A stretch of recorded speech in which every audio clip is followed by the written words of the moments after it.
이 호랑이의 위세에 눌려가지고 다 도망간 건데, 잘못 생각하면 안 된다는 얘기죠. 그 조그만 여우 보고서도 그렇지 도망가는 것이 아닌데, 그렇게 생각하는 그런 어리석은 자들이 있으면 안 되겠다는 겁니다. 일개 뭐 재상 보고서는 그렇게 두려워서 떨겠느냐, 배후에 있는 황제를 보고서 이렇게 두려워서 다 도망치는 겁니다 라고 말해줬어요. 세례요한은 허다하게 많은 사람들이 그에게 와서 통회자복하고 그냥 세례받고 그러는데, 나는 빛이 아니라, 빛이 이렇게 어둠을 늘 승리하면서 어둠이 빛을 이겨본 적이 없는데, 바로 나는 이 빛이 아니고 이 빛에 대해서 증언하는 하나의 광해의 소리다 라고 자기의 신분을 분명히 했습니다. 엊그저께 뉴스를 보니까 부산의 남구에 박재범이라는 구청장이 있는데, 여기서는 구민들 전체를 안전보험에 가입을 자동적으로 다 하게 해놨습니다.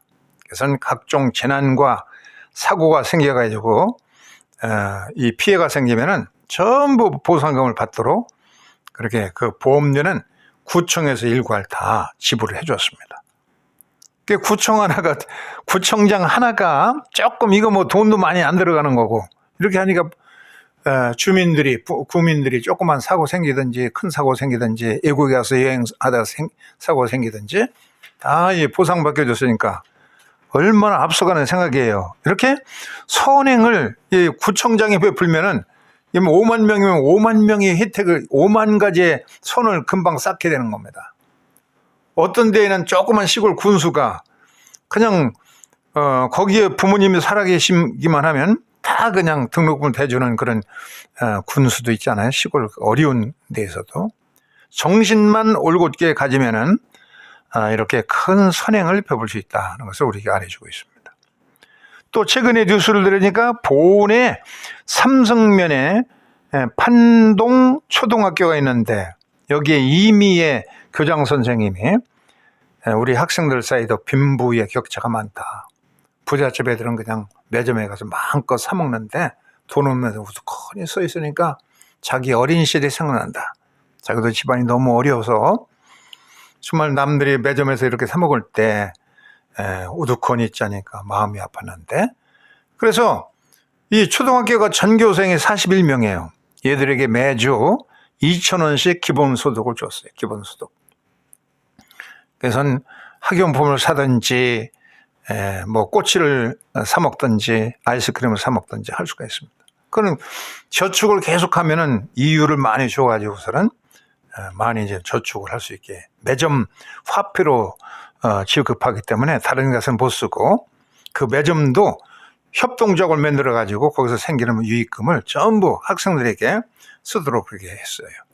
얼마나 이게 참 기발한 생각이에요. 어린이도 기본소득을 받으면서 자라면은 걔들이 더 큰 민주, 시민의 역량을 가지고 크게 될 것입니다.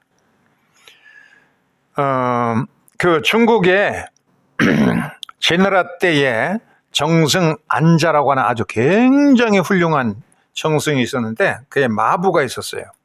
하루는 그 아내가, 마부의 아내가 출타하는 것을 이렇게 보니까 정승은 아주 참 검소하게 앉아 있는데, 이 말의 고피를 잡고 있는 이 자기 남편은 그냥 자기가 무슨 대통령이나 됐냐 그냥 위풍당당하게 걸어가는 꼴을 보면서 막 속상해 죽을 뻔했어요. 그래서 저녁에 퇴근하고 남편이 들어오자 막 호통을 치면서, 당신은 일개 재상에 말 고피나 잡고 다니는 그런 주제에, 그 재상은 그냥 점잖게 겸손하게 이렇게 조신하게 앉아 있는데, 그 당신은 어떻게 황제가 된 것처럼 거들먹거리면서 그렇게 다니느냐. 나 창피해가지고 당장 이혼하겠다. 그러니까 남편이 그냥 막 아주 얼굴이 새파래져가지고 그다음부터는 아주 조신하게 겸손해졌어요. 그래서 물어봤어요. 안자가 어쩌자고 그렇게 당신 그래 거들먹거리고 그냥 황제같이 그렇게 조신하더니 그렇게 달라졌느냐. 여차시에서 아내한테 이혼당할 뻔했다고. 그래서 내가 이렇게 겸손해졌다고 그러니까 그 겸손하게 초신한 걸 보면서 그에게 이 대부라는 버스를 줬습니다. 한 군수 정도의 벼슬을 줘서 그런 조신한 마음을 가지고 겸손하게 하면은 훌륭한 군수가 될 것이다 라고 말했습니다. 세례 요한이 예수님에게 세례까지 준 사람이에요. 그런데 그 이튿날, 세례 주고 그 이튿날 예수님이 자기에게 오는 걸 보면서 봐라, 저분이 바로 세상 죄를 지고 가시는 하나님의 어린 양이다. 그래서 자기의 제자 가운데 요한과 안드레가 즉석해서 예수의 제자가 되고 많은 사람들이 예수님께로 갔어요. 이게 얼마나 훌륭합니까? 나는 세야 되겠고 예수님은 흥해야 되리라 하면서 주님께로 모든 걸 인도한 그런 정체성이 아주 분명한 크리스찬이 바로 세례 요한이었던 겁니다. 이 사람은 저 홍성에, 충청남도 서천 쪽에 이제 이 홍성이 있는데, 이 홍성에 주홍로라고 하는 사람인데, 거기 출신이에요. 홍등면 출신이에요. 감리교 신학대학을 1951년에 졸업하고, 그리고 교회가 없는 자기 마을로 데려와서 홍등 감리교회를 개척하고 일대 전도사가 되었어요. 그래서 이분이 한 번은 초등학교, 자기의 모교인 초등학교 졸업식을 갔는데, 졸업생들이 이제 전부 60명인데 그 60명 가운데 5명만 중학교 진학한다는 그런 현실을 알게 되었어요. 그래서 참 그 지역에 이승훈의 증손자인 이찬갑이라는 사람과 힘을 모아서 58년도에 이제 풀무 학교를 세웠습니다.